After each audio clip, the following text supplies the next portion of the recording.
Kalau buat minum petang, kuih talam berlauk ni memang sedap. Biasa isi daging kan, tapi Nurul kali ni letak kari sardin pekat-pekat. Memang kan korang wajib cuba resipi ni tau. Okey, macam biasalah kita buat kari sardin pekat. Kita tumis bawang merah, bawang putih, serai ketuk dan Nurul tambah serbuk kari ikan. Serbuk kari ikan ni kita guna daripada AKS Food, ianya halal, beraroma, memang sedap.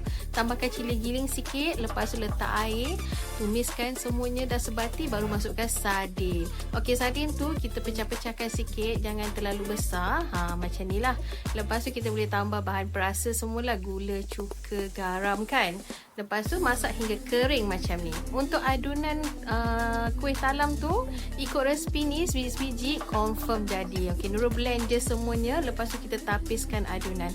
Okey, acuan tu kita sapukan dengan minyak. Lepas tu kita letakkanlah sampai penuh dan kukus selama 20 minit. Okey, boleh hidangkan, letak inti, lada merah dengan daun sup. Selamat mencuba.